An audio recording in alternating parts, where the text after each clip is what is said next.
When the senses contact sense objects, a person experiences cold or heat, pleasure or pain. These experiences are fleeting, they come and go. Bear them patiently, Arjuna. Those who are not affected by these changes, who are the same in pleasure and pain, are truly wise and fit for immortality. Assert your strength and realize this.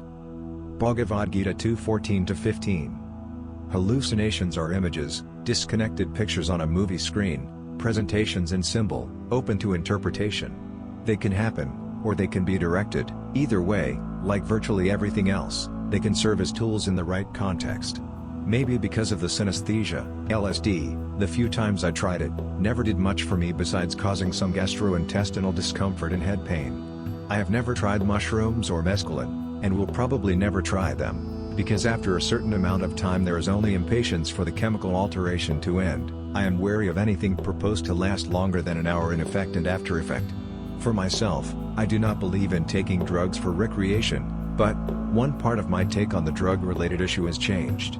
If there is a specific intention, and, like anything else, if intuition points favorably to furtherance, and the person is questioned holds sufficient maturity, is undertaking for a genuine purpose and has the capability of wise discernment, I see no error in taking a drug as part of a ritual, for spiritual purposes, or for purposes of gaining a different form of insight to a situation either not accessible or blocked from consciousness.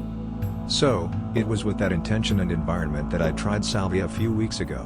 It had been a while since I had done any kind of drug, psychedelic or otherwise. Over the past year, the closest I've come has been smoking mugwort occasionally and taking 1 or 2 hits of hash on Thanksgiving.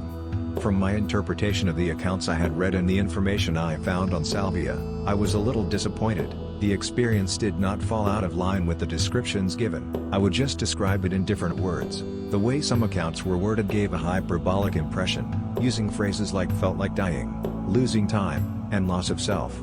None of which I experienced, but where I can see how what I did experience could be described in those terms, from a differing perception. Anyway, here's what happened. I was in the living room with a friend, sitting down with soft music playing and the lights dimmed. I took an experimental hit of the salvia extract, and the first thing that happened, almost instantly, was the sensation of wood both pressing into and growing from the hinges of my jaw. 2 straight branches of dark wood emitting from jaw hinges, scene, and then a scene incorporating the parallel extensions into a construction. It was nighttime, and I was hiding under desolate rafters at what felt like a carnival in the distance.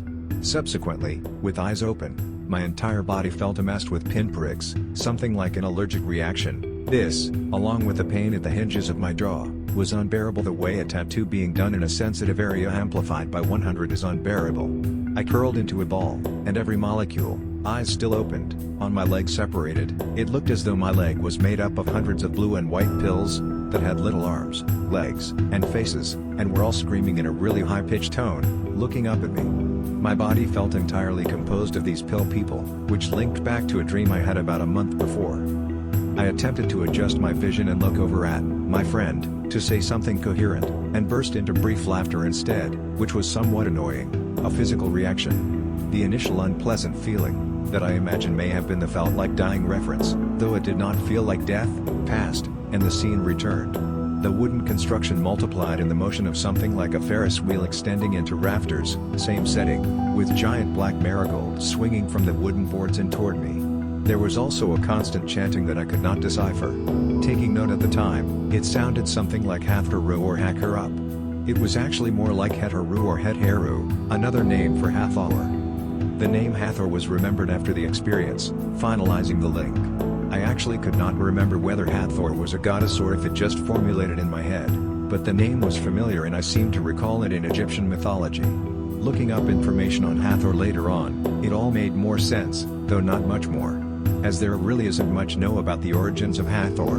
Very ancient goddess, with one of her aspects being that of welcoming the deceased to the underworld and offering them water from the branches of a sycamore. Also, as I was entering into the experience, besides the branches growing from the sides of my jaw, with eyes closed, I saw a black woman, who looked similar to some of the depictions of Hathor I encountered in subsequent research, in facial structure, who looked at me and told me, with some surprise, "You shouldn't be here." Me disregarding the statement and pushing onward, with some caution. The chanting still going on, but with the unpleasant physical sensations subsiding, I attempted to look around. I was under the rafters again, with a carnival in the distance. Looking between the spaces, I saw a tall figure in shadow standing under a street lamp. He was looking around, and I was hiding from him, linked to little girl image, an archetypical manifestation. The image faded, and I was seeing a lot of what looked like glowing neon neurons. I was moving from neuron to neuron through synapses and electricity, guiding myself, but unsure of where this was going. I saw some images, the only one of which I recall being seeing a cave covered with almost cartoonish strings of gray-pink moss, and some people carrying a large throne, with a person in it, dressed in red and gold, out of the cave. Seeing this, I was standing in the grass by the cave. I thought royalty in Africa. I opened my eyes and looked around. As the trip was fading, I saw blue iridescent flowers swaying in tune with the music. Then, I saw a translucent giant eye superimposed over the room, as though part of a face rather than just being a floating eye. It opened. The eye then transformed into a giant translucent butterfly sitting on my nose and slowly flapping its wings. The trip faded. Two things were realized from this experience: the music was a bad idea, I found it really distracting. And the living room was not an ideal place, I was not comfortable. I wanted to lie down. So, grabbing some pillows and a blanket, we moved into my room and I situated myself on the floor. The second time around, the first thing felt was, again, the unpleasant pinprick sensation along with pain in the hinges of my jaw. Anticipating this, I attempted to breathe through it, which did not help all that much. So, instead of trying to push it all away, I focused on the pain in my jaw and looked around. The room was made up of flat plant creatures, like, seeing through the wall and into void. There was a wall beyond the wall made up of flat, smooth green plants, arranged like snakeskin, with sharp teeth at the center of each one. Focusing on the pain in my jaw, it felt like there was a giant spider trying to climb out of my mouth. A part of me looking down at me, I saw many huge tan-colored tentacles surrounding my lips, but I still thought it felt like a spider. I'm having to make word adjustments, like the swinging flowers I saw actually looked like black marigolds, but I originally registered them as geraniums because they looked and felt more like the word geranium than the word marigold. Similarly, this feeling of something with many legs is more closely attached to the idea of spider than octopus, as is the idea/sight of tentacles, for some reason.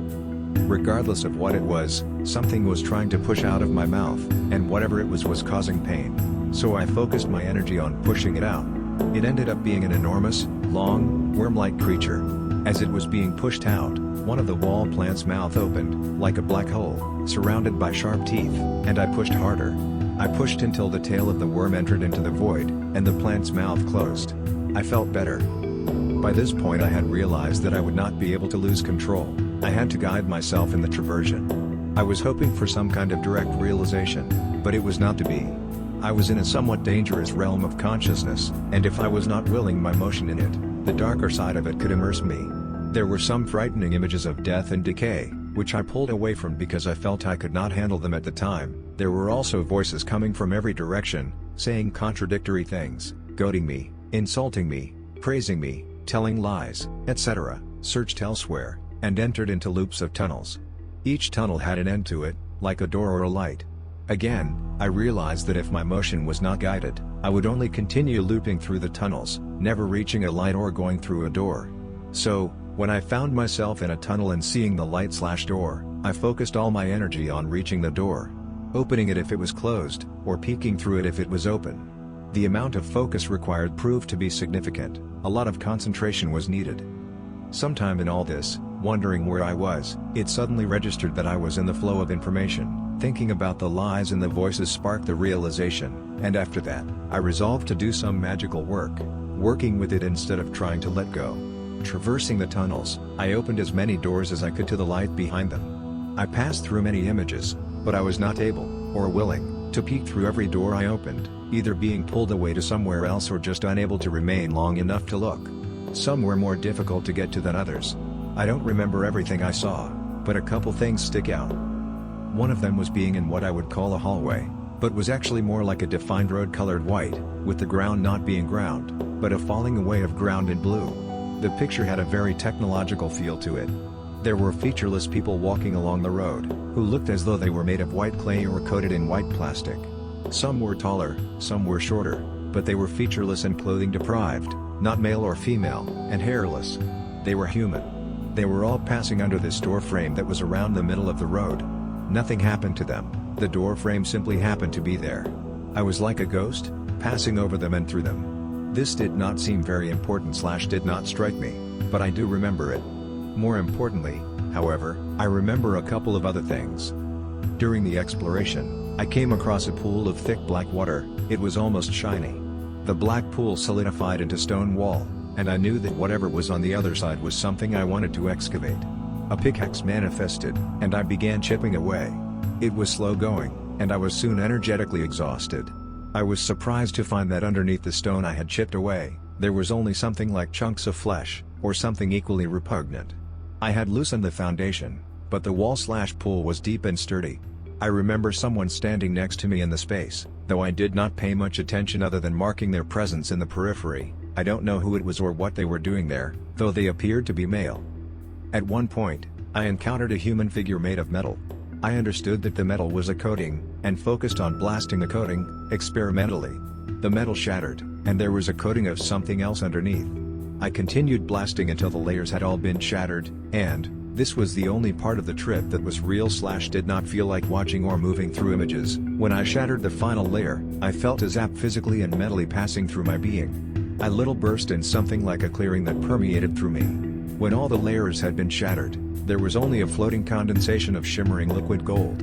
This zap only happened once more, when, after chasing down and breaking different armors, both energetically and in imagery, with varying degrees of success, I willed myself to the lake of renewal by calling down golden energy, infusing myself by drinking the water or having the energy wash over me. Same thing. The lake is the image of the occurrence, and a visualization often used in guided meditation or hypnosis for similar purposes. You are in a lake filled with gold water or you are in a lake filled with silver water.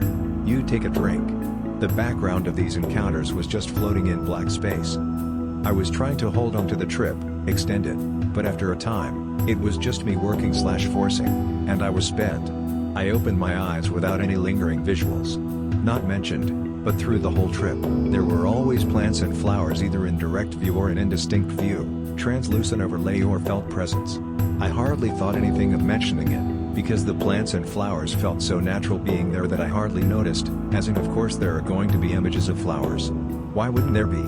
I believe the first trip lasted about 25 minutes, and the second lasted about 40 minutes. There were no lingering after effects, except for the expected short-term increase in head tension.